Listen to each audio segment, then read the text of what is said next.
self declaration আৰু আণ্ডাৰটেকিঙৰ ফৰ্মেটো থাকিব piece of self attested passport size photographs ইয়াতে লিষ্ট দিয়া আছে কি কি ডকুমেণ্ট লৈ আপুনি যাব লাগিব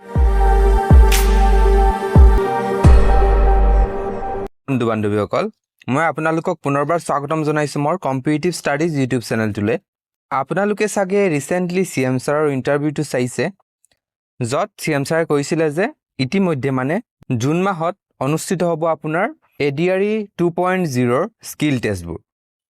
সো ইয়াতে তেওঁ কৈছিলে যে গ্ৰেড 3 কাৰণে কি হ'ব আপোনাৰ কম্পিউটাৰ টেষ্ট হ'ব আৰু গ্ৰেড 4 ৰ কাৰণে আগৰ নিচিনাই আপোনাৰ ভাইভাটো হ'ব সো আজি এটা নোটিফিকেশন ওলাইছে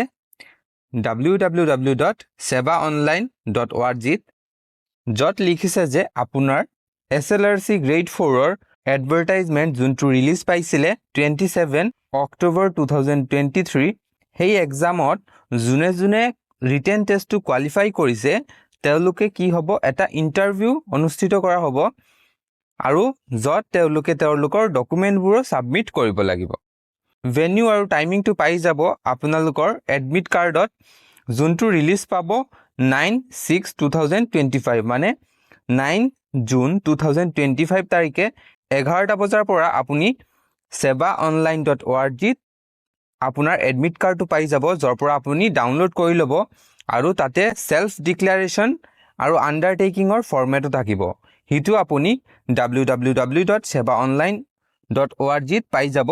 সেই ফৰ্মবোৰ ফিল কৰি কিনে আপোনাৰ যেতিয়া আপোনাৰ ইন্টাৰভিউ হ'ব তাৰ পিছত আপোনাক সাবমিট কৰিব লাগিব ইন্টাৰভিউটো দুইটা শিফটত হ'ব যোনটো ষ্টাৰ্ট হ'ব 17 জুন 2025 ৰ পৰা আৰু ফাৰ্স্ট শিফটটো হ'ব মৰ্নিং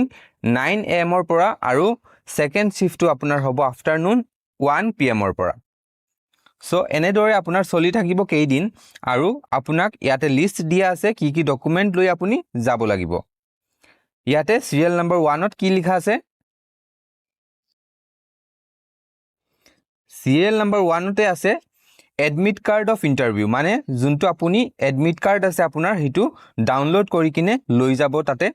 তাৰ পিছত আপোনাৰ লৈ যাব লাগিব এমপ্লয়মেন্ট এক্সচেঞ্জ ৰেজিষ্ট্ৰেচন সাৰ্টিফিকেট যদি আপোনাৰ এমপ্লয়মেন্ট এক্সচেঞ্জ সাৰ্টিফিকেটখন ইতিমধ্যে ৰিনিউ কৰা নাই তেতিয়াহলে এটো ৰিনিউ কৰি কিনে লৈ যাব তাৰ পিছত লাগিব আপোনাৰ এজ প্ৰুফৰ কাৰণে এডমিট কাৰ্ড অফ এইচএসএলসি এক্সামৰ বাৰ্থ সাৰ্টিফিকেট মানে এই দুটাৰ পৰা যে কোনো এটা লৈ গলে হল তাৰ পিছত লাগিব আপোনাৰ marksheet and pass certificate of মানে মাৰ্কশিট আৰু পাছ সাৰ্টিফিকেট লাগিব ক্লাছ 8 ৰ ক্লাছ 10 12 ৰ আৰু আইটিআই কাৰণে যদি আপুনি ফিল কৰিছে তেতিয়াহলে আইটিআই পাছ সাৰ্টিফিকেটখনো লৈ যাব লাগিব তাৰ পিছত লাগিব এডিশনাল কোৱালিফিকেশন কিবা যদি আছে আপোনাৰ তেতিয়াহলে সেই সাৰ্টিফিকেটখন তাৰ পিছত লাগিব SC ST OBC MOBC tea tribes বা আদিবাসী কমিউনিটি বা পিডব্লিউডি সাৰ্টিফিকেট যদি আপোনাৰ আছে তেতিয়াহলে সেই সাৰ্টিফিকেটবোৰ লৈ যাব লাগিব তাৰ পিছত লাগিব এক্স সাৰ্ভিসমেন সাৰ্টিফিকেট যদি আপুনি এক্স সাৰ্ভিসমেন কোটাত এপ্লাই কৰিছে তেতিয়াহলে এক্স সাৰ্ভিসমেনৰ সাৰ্টিফিকেটখন লাগিব তাৰ পিছত লাগিব ফটো আইডেন্টিটি প্ৰুফ মানে আপোনাৰ ফটো আইডেন্টিটি প্ৰুফ কি আছে ইয়াতে mentioned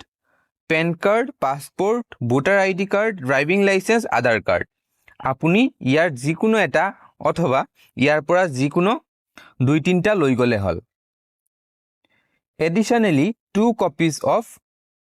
undertaking and self-declaration format of which may be downloaded from website of ASSEB মানে sebaonline.org ৰ পৰা আপুনি ডাউনলোড কৰা আণ্ডাৰটেকিং আৰু সেলফ ডিক্লাৰেশ্যন হেই কপিজবোৰ দুইটা কপিজ কিনে লৈ যাব লাগিব লগতে আৰু 2 copies of self attested passport size photographs আৰু 2 কপি আপোনাৰ self attested passport size photograph লৈ যাব লাগিব যিবোৰ আপুনি তাতে সাবমিট কৰিব লাগিব আৰু এই ডকুমেন্টস আৰু সাৰ্টিফিকেট লগতে আপোনাৰ ফটো এই বিলাকৰ মাজতে কোনো এটা বস্তু লৈ যাব না পাহৰিব তাৰ পিছত কৈছে যে for any technical assistance candidate may call help desk আৰু ইয়াতে আপোনাক help desk নাম্বাৰ দিয়া আছে এই নাম্বাৰত আপুনি ফোন কৰি কিনে তাতে কথা পাতিব পাৰিব সো फ्रेंड्स ইটোই আছিল আজিৰ ৰিলিজ হোৱা গ্ৰেড 4 ৰ কাৰণে ইন্টাৰভিউৰ বহুত এটা ডাঙৰ বা ইম্পৰ্টেন্ট নোটিফিকেশন সো আপুনি ৰেডি থাকক আৰু আপুনি এডমিট কাৰ্ডটো আহিলে মই আপোনাক জনাই দিম তাৰ পৰা এডমিট কাৰ্ডটো ডাউনলোড কৰি কিনে তাৰ পিছত ইন্টাৰভিউ যিদিনা আপোনাৰ পৰিব সেইদিনাকিন লৈ যাব লাগিব so friends thank you for watching আৰু যদি আপুনি এনে ধৰণৰ ইনফৰমেশন পাই থাকিব লাগে তেতিয়াহলে মোৰ ভিডিওটো সাবস্ক্ৰাইব কৰি ৰাখিব যাতে আগতে এনে ধৰণৰ কোনোবা নটিফিকেশন কোনোবা ইনফৰমেশন আহিলে আপুনি সকলোৰ আগতে এটো পাব পাৰে